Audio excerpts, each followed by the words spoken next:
नमस्कार दोस्तों, एस्ट्रो अर्पित में आपका स्वागत है। आज मैं बताने वाला हूं आपको कि दरिद्र योग से कैसे मुक्ति का दरिद्र योग से मुक्ति कैसे पाएं।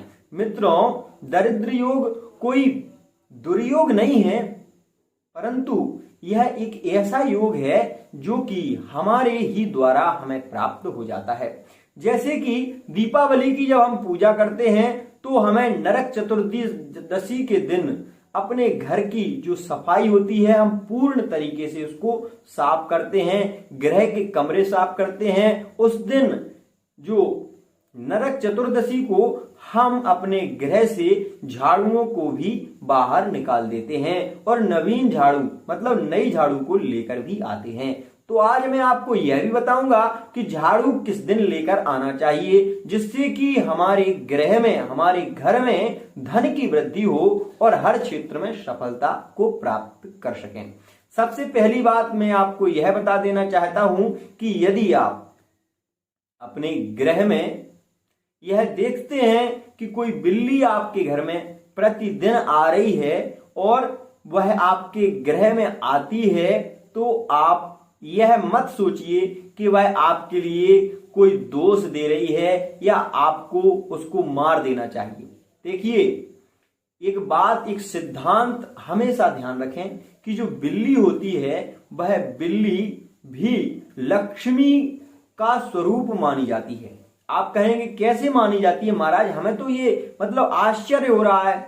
आपने सुना होगा, आप यदि गांव में या ग्राम में रहते हैं तो आपको पता होगा कि जब बिल्ली अपने बच्चों को जन्म देती है तो उसकी जो जेर होती है उसको रख लिया जाता है, फिर उसका गणेश पूजन होता है और उसको गणेश पूजन करने के बाद जब हम अपनी तिजोरी में उसको रखते हैं स्वस्तिक बनाकर, तो वह एक ऐसा योग का निर्माण करती है जिससे कि लक्ष्मी धन वर्षा यंत्र बन जाता है।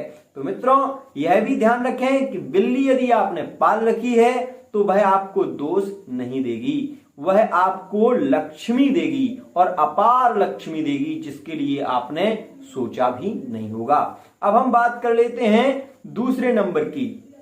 मित्रों, यदि आप अपने गृह में उन्नति चाहते हैं तो कभी भी आप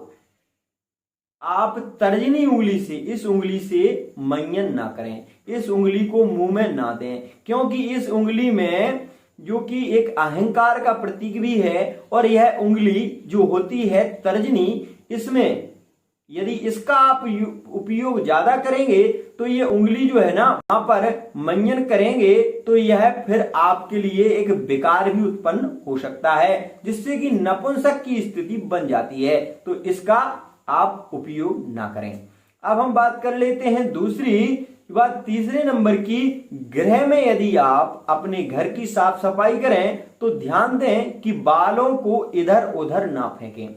यदि कोई देवी जी माताएं अपने बालों को ऐसा फेंकती हैं तो इससे भी दरिद्र योग का निर्माण होता है। इसलिए कभी भी महिलाएं अपने बालों को जब भी कहीं फेंकें तो फेंकने की बजाय उन्हें किसी स्थान पर सुरक्षित रख दें, ताकि वह एक सुरक्षित स्थान पर रखे रह सकें।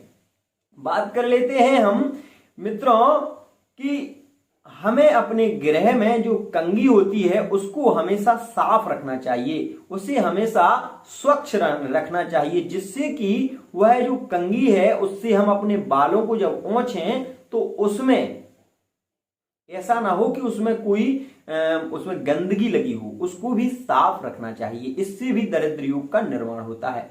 और गृहिणी मतलब जो पत्नी होती है उसको कभी भी अपने पति से पहले भोजन नहीं करना चाहिए, और पति का जूठा भोजन करने से पति पत्नी में बहुत प्रेम बना रहता है। तो मित्रों, आज हमने जाना कुछ दरिद्र योग के कुछ महत्वपूर्ण तथ्यों के बारे में। आगे भी मैं आपके लिए ऐसी वीडियो लाता रहूंगा।